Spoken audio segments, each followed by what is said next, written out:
Planet Earth is comprised of 1/4 land and 3/4 water, geographically. The average human body is composed of up to 90% of its weight in water from birth. The human fetus spends 9 months approximately in utero and in water. All living creatures that have breath are born in and or from water. The Earth contains roughly 368 trillion cubic meters of water. Humans throughout history have used less than 10% of the world's water resources at any time. The average modern-day human being uses approximately 100 gallons of water a day. That is 5 times the weight of the average human being, over 800 pounds. The average healthy human being will drink up to 3 gallons of water a day. All of the planet's most ancient mythos, theos, and cosmologies record creation events that begin with water. All laws, since primordial antiquity, were written to regulate land and sea separately. Laws pertaining to land became the law of the land, or rather natural or common law, and laws pertaining to the sea became law of the sea, or rather maritime admiralty law, which is international law and the same everywhere in the world, no matter where you go. All laws since time immemorial originate from and are based upon ecclesiastical or canon law via the ancient laws and ecclesiastical right of kings. Natural or common law primarily preserves the inalienable rights and needs of human beings who live on land, differing between nations. The law of the sea, or maritime admiralty law, primarily grants the right that is legal to conduct merchant, banking, corporate, international commerce. Seeing how living persons cannot live on or in water for extended periods of time, and the Earth's seas have been used primarily for travel since antiquity, regulation of the sea for merchant, trafficking, shipping, and commerce through law became necessary for the merchants of nations to do business internationally. The law of the sea, maritime admiralty law, is universal and transcends all national boundaries and laws legally. What is legal is not necessarily lawful. Natural or common law, the law of the land preserving the rights and freedoms of living persons, is lawful. Maritime admiralty law, or UCC, Universal Commercial Code, is legal, and that legal robbery and murder. In ancient Rome, a Roman maxim law stated that he who will be deceived, let him be deceived, which means the responsibility of the deception is on the one that is deceived by it. Basically, if you get it up the hoop, or what we commonly refer to as being stiffed, shafted, that's your problem. Unbeknownst to everyone, maritime admiralty law, the international law of the high seas, came upon land like a flood and made every man, woman, and child since that time dead in the water. The word maritime comes from the Proto-Italic cognates mer, mar, mare, and mari, which all mean water. These cognates are found in words like commerce and merchant and maritime. The water that flows by currents in rivers is directed by the river banks. Water that flows in the world of maritime admiralty law is money, because money is water.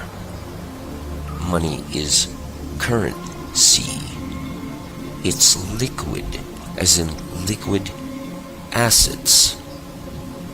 Money, or monai, mono-eye, or simply one eye in maritime admiralty banking laws, is the lifeblood, the cash flow of the system of merchandising and traffic. To traverse this fictional world, there must be ships. Ships traverse water or the sea, and when they come to land, they come into a port.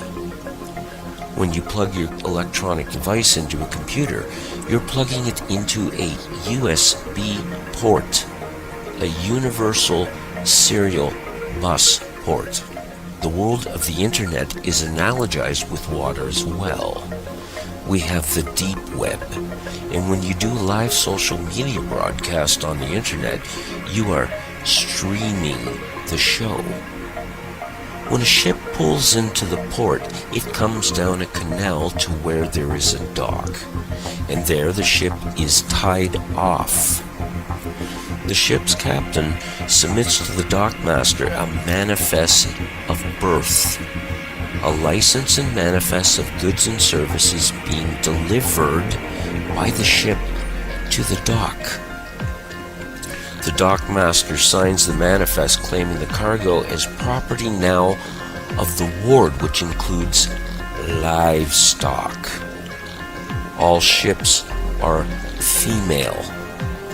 A woman is a ship. A man is a fabricator.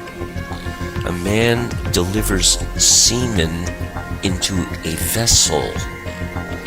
The woman bears the cargo of the semen and labors for 9 months, wherein her water breaks and the semen in the hold come down the birth canal through a port of entry and are delivered in a hospital delivery room. According to Black's Law Dictionary, a hospital is also a bank and also a church. The woman has shipped newly birthed Admiralty maritime product, stock, livestock, cargo. A doctor will untie the ship from the cargo, stock, the product, by cutting the umbilical cord to the ship or vessel and sign a birth certificate, a manifest of birth, after the cargo has been stamped or daubed by a footprint and fingerprint with blood and ink. And after the informants, which are your parents, sign the manifest, which is plainly written on the certificate itself, your parents, the informants, are informing the doctor that the cargo, the stock, is now delivered and can be claimed by signature. The doctor signs the certificate, making you now lost at sea as unclaimed corporate property, cargo, stock, product, commodity. You are now legally dead in the water, and your name appears in all capital letters and on every other legal document. And as I said, legal is not necessarily lawful. The word capital, capital, etc. comes from the Latin caput, which means skull, and the word El, which is named for the Phoenician, Hebrew, and Roman god Saturn, which can be found in the Bible. Capitol is where we get Capitoline Hill, Golgotha, Capitol Hill, as in Washington, D.C. Caesar in antiquity ruled from the hill, just as modern-day presidents, monarchs, and popes rule from hills. A gangster may shoot someone in the head and say, "I capped him," a euphemism for a bullet causing death to the head. The word captain comes from the word capital, which means money or one eye, and equals water, the currency ration. All corporations are fictional. They exist on paper as a dead body vessel, just as your name in all caps on a birth certificate. The Constitution of the United States was formed in 1776, but the Constitution of the Incorporation of the United States was in 1871. The Corporation of the United States was formed in Delaware, Maryland in 1871 and became the United States, Inc. All citizens of U.S. Inc. have a license to work for U.S. Inc. They are employees. All corporations must have three things: a president, a vice president, and a secretary-treasurer. Everything in the world of merchant corporate banking law revolves around ships, as ships are carried by the water, which is the current sea, and all corporations are ships. If you want to have a car, you must have an ownership. If you want to be a citizen of a nation or country, you must get a citizenship. If you go into business with someone, you enter a partnership.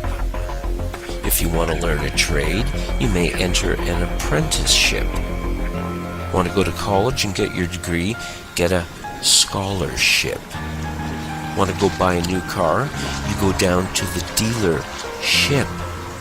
If you are traveling by car, you may enter a township before you enter the very town. When a man and woman get married, and the word invokes maritime admiralty law, they enter a business contract and obtain a marriage license to do business as a partnership. If you go to a church, which means a bank according to Black's Law, you are going to a place of worship. Everything is a vessel, a fictional ship created out of thin air on paper in the sea of corporate commercial banking laws of pirates of the high seas. A person, according to Black's Law Dictionary, is a monster. According to canon law, Goyim, translated from the Hebrew to mean nations, cattle, chattel, animals, beasts, non-human according to rabbinical sources which are authoritative in ecclesiastical or canon law, which includes Talmudic rulings. Goyim have no rights. Admiral or admiralty laws apply to the authority of the captain, who's the admiral of the ship. The captain, or rather the admiral, who has absolute power and control of the ship, can make up the rules as he goes along. The word admiral comes from the cognates admire, and the Phoenician Hebrew Roman name of deity Saturn El.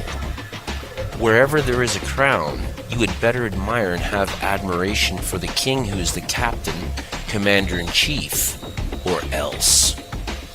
Under common law, there's no such thing as a victimless crime, and a victim receives compensation and redress for damages. Aboard a ship, the captain can make any act of crime and he can impose sanctions accordingly. If you have a house and want to sell it, you put it up for sale. You are placing a sale on a ship, which will set sail and dock to another port when sold. When you send a package somewhere abroad, you are shipping it, even though it's more than likely traveling by land. If you are losing your house, it's said that your house is underwater. If you get in trouble with the IRS, or if you go to prison, it's said you have landed in hot or deep water, and someone has to come and bail you out. A ship pulls into a port and gets tied off at a dock. When you go to a court, your case is placed in a docket. All courts in the land are judiciaries. They are judicial courts operating under mixed Roman, common, canon, and admiralty maritime law under a crown. They are ships docked on land. This according to the Judiciary Act of 1789 passed by Congress, which made all district courts admiralty courts having maritime admiralty jurisdiction. The United States of America and the United States are two different entities. One is a corporation, the other employees of the corporation. The United States of America never ever did win its independence from the Crown in the Revolutionary War. The Charter of Virginia of 1606 granted colonists a license to settle and colonize America by the King. The Treaty of 1783, after Cornwallis surrendered to Washington at Yorktown, completely contradicts and negates the generally assumed and taught notion that America won its independence from Britain. The first article of the Treaty of 1783 relinquishes all claims to America except for the continued tribute to the King under the Charter of Virginia of 1606. The charter was invoked by King James I, who gave you the King James Bible, and it states in Section 9 of the charter, and I quote, "Yielding therefore to us, our heirs and successors, the 5th part of all the same gold and silver, and the 15th part of all the same copper, so to be gotten or had, as is aforesaid, without any other manner or profit or account, to be given or yielded to us, our heirs or successors." The Revolutionary War was over in 1781, but the Treaty of 1783 was signed 3 years later, which means the war was not over, nor was it won. The Treaty of 1783 upheld the tribute to the King's venture by the colonists, which means America remains to this day a British colony that pays tribute to the Crown, as imposed by the Charter of 1606. America was conquered. Liberty is not freedom. A sailor on a ship gets liberty when he's allowed to have a short leave from the vessel when the ship pulls into port. A dog has liberty on a leash when you take him for a walk. A prisoner gets liberty when he's allowed out of the cell into the courtyard for a few hours while under the careful watch of snipers. Liberty is a license. It is a privilege allowed by a ruler, owner, king, etc. to a subject of the same. America never has been the land of the free at any time. It's the land of liberty on the leash of the Crown. In the year 1106, the judgments or rules of Oleron were first implemented by Eleanor of Aquitaine, after her return from the Second Crusade, having accompanied her first husband, King Louis VII. These were codified maritime admiralty laws that were supposed to protect the Crusaders' estates and titles while they went and fought the Crusades.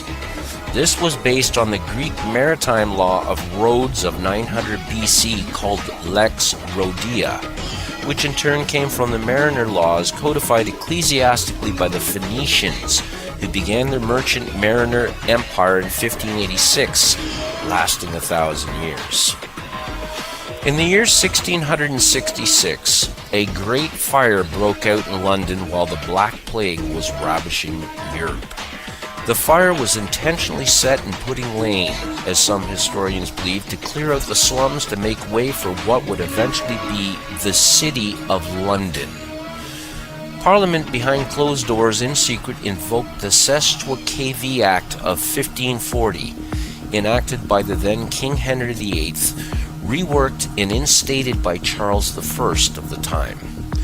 Sestuaceae, from the Old French into English, means "this killed that life." This made all men, women, and children presumed and assumed dead, and a trust set up. According to Black's Law Dictionary, Sestuaceae means the person whose life measures the duration of a trust, gift, estate, or insurance contract. The life of a trust is 7 years under the law of limited liability. This act is most diabolically evil because it killed everyone and gave them 7 years to claim back their lives. The fires of 1666 also created the only parcel of land on the planet that does not have a title deed. the Golden Mile, the City of London, which is a corporation having its own flag, its own constitution and laws, its own defense and police forces. The Golden Square Mile holds the Bank of England, the London Metal Exchange, Fleet Street, FTSE Stock Exchange, the Royal Mint, and the Old Bailey Courthouse. The United States channels billions yearly to the Bank of England to pay the Crown's tribute. In 1913, the Federal Reserve was set up, the brainchild of a secret meeting held on Jekyll Island in 1910. As United States Inc.'s debt soared well above the estimated gold reserves the corporation of the U.S. held as a standard for the dollar, the Federal Reserve Act was passed on Christmas Eve while Congress is away, giving the power for a foreign corporate entity to print fiat and collect interest on monies created from thin air. A bank does not loan you money. That's illegal. A bank gives you credit, which is legal, but not necessarily lawful. In 1917, the Balfour Declaration was introduced, paving the way for the establishment of the State of Israel in 1948. The Bolshevik Revolution broke out in Russia that was funded and began by Wall Street bankers such as Jacob Schiff and J.P. Morgan. That same year, Woodrow Wilson signed in the War Powers Act that basically stated that the U.S. was stopping all trade with the enemy except for those whom are granted a license, which excluded Americans. Licenses began to be issued in 1933. In 1933, the U.S. had reached Section 11 bankruptcy. President Roosevelt amended the War Powers Act of 1917 and declared all U.S. citizens as enemies of the state. There was a declared national emergency on March 9th, with an emergency act being passed placing all power, property, and resources of the U.S. into the hands of the President under martial law that has continued ever since. This is renewed yearly by executive order. The Federal Reserve began to print fiat money. The all-seeing eye was placed on the dollar bill. All men, women, and children born ever since arrive as collateral for U.S. Inc.'s debt, as slaves and enemies of the state. The balance of debt versus collateral is determined through illegal wars for profit, where the debt versus collateral is balanced, or rather the herd of slaves is thinned out. What all this means, ladies and gentlemen, is you are all slaves and cannon fodder for the nations you are in and who are subservient to the rulers running them. You have been turned into collateral for national debts. Consider this when hearing about the imminent collapse of the economy soon to take place. When debts cannot be paid, you are said to be in deep water, and those in deep water usually drown.